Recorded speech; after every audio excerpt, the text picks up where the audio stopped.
Hello, my name is Bob Jarnigan. I'm the Jefferson County historian, and today's Let's Chat is brought to you by Appalachian Electric Cooperative.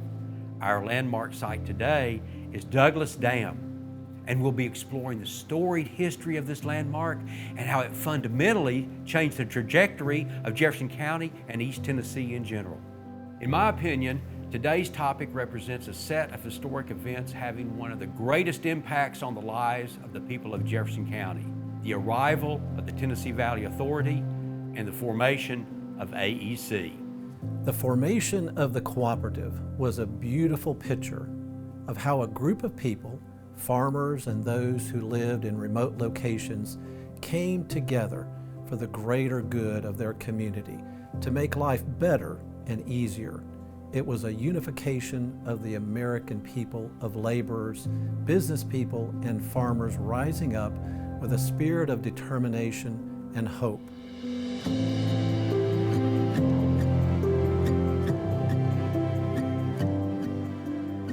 Franklin D. Roosevelt was inaugurated on March 4, 1933, and he immediately initiated a series of New Deal programs in an attempt to lift the country out of several years of a deep depression. So many bills were presented to Congress that their names were shortened mostly to 3 letters, and TVA was one of the most unusual and enduring.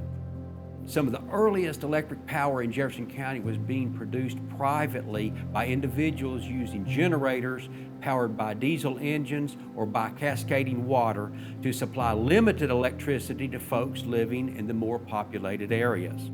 Things were about to change. The 1940s represented the birth of something entirely new. On September the 1st, 1940, Appalachian Electric Cooperative was established. The cooperative began with only 999 members and only 5 employees. It's almost impossible for most of us to understand just what an incredible difference it made to the lives of farmers and other rural folks when the lights came on. I remember when the ceiling, they put in ceiling lights and you just had the string.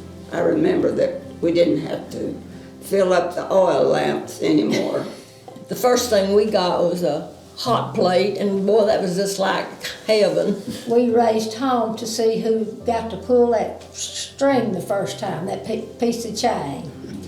And I think I won it. There was an emphasis on helping homemakers take advantage of modern appliances.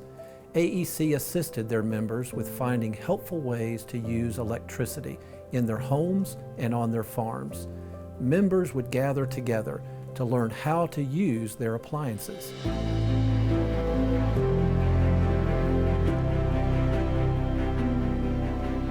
The people who did not have electricity wanted it, and the ones who did have electricity wanted it for more hours of the day and night.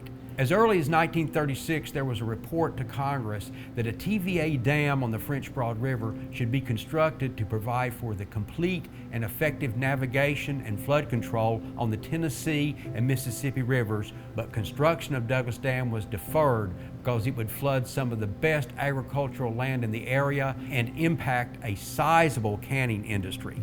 I think different people had different opinions. Some of them was opposed to the building of the dam, and some of them, maybe it helped. My family thought that it would probably be a good thing, and our property wasn't impacted. World War II provided the needed justification. The nation required vast amounts of electricity to power the war effort. Publicly for the production of aluminum in Alcoa, but privately to fuel the secret city's Manhattan Project in Oak Ridge.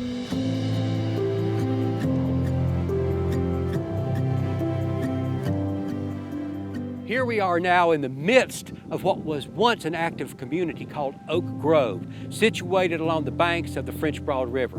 Local citizens opposed the project, and they received support from Tennessee Senator Kenneth McKellar, chairman of the Appropriations Committee at TVA. Opponents of Douglas Dam, with the help of Senator McKellar, argued that the necessary power could be found elsewhere. On September 12, 1941, a map of the proposed Douglas Lake was printed in the Dandridge Banner with the headline, the dragon, which threatens the fertile French Broad Valley. Over here is the French Broad Baptist Church, which came close to also being taken by Douglas Lake, if not for the courage of one of their members, Francis Burnett Swan, who wrote poems and letters to senators, representatives, and even Eleanor Roosevelt, pleading with the government to save their historic church. And it worked. TVA built a dike around the church property, and the church was saved. The TVA had helped people a lot.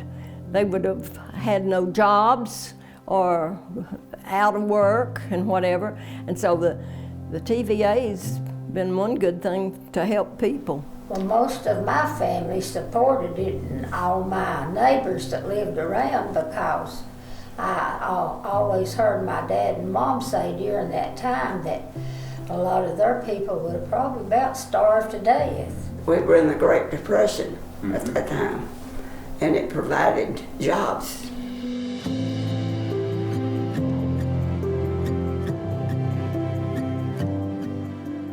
Construction on Douglas Dam began on February 2, 1942, and by June, more than 6,000 employees were on the payroll.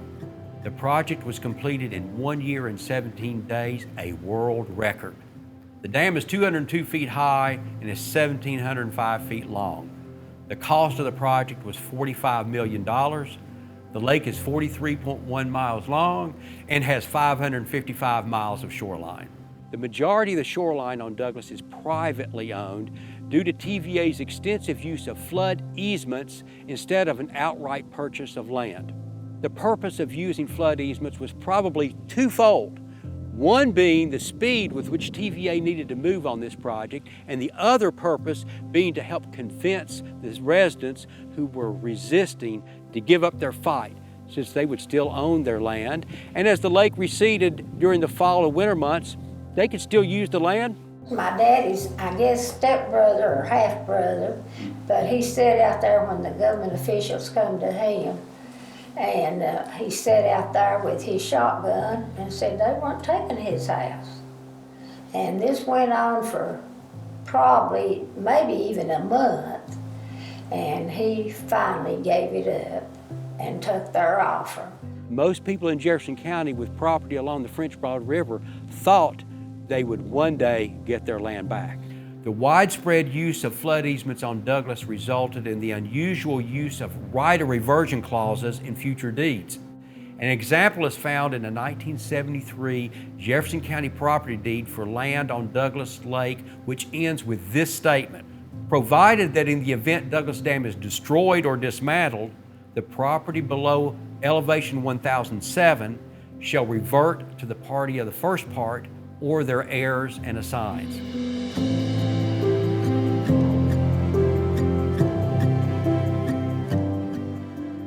When I think about Douglas Dam, I have feelings about history lost and history made.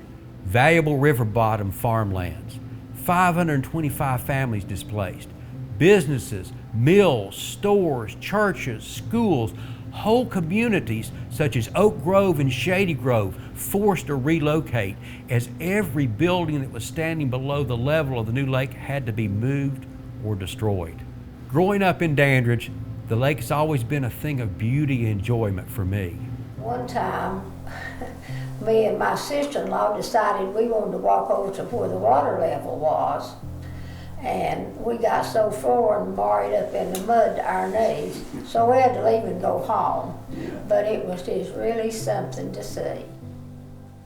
Today, in addition to the important function of power generation, flood control, and navigation assistance, the lake has become a major draw for tourism, fishing, recreation, and for people relocating to Jefferson County. This is where we fished and played all of our life. And it was a big change. The building of Douglas Dam in the early 1940s to meet emergency energy demands at the height of World War II is still an integral part of our history. Without it, nothing we do to serve our members today would have been possible. As we think back about how far we've come over the decades, we couldn't have powered this community without our partnership with TVA and the construction of Douglas Dam. From myself, our friends at AEC, and the entire Project Let's Chat team, we thank you for your time and hope that you will join us at our next landmark.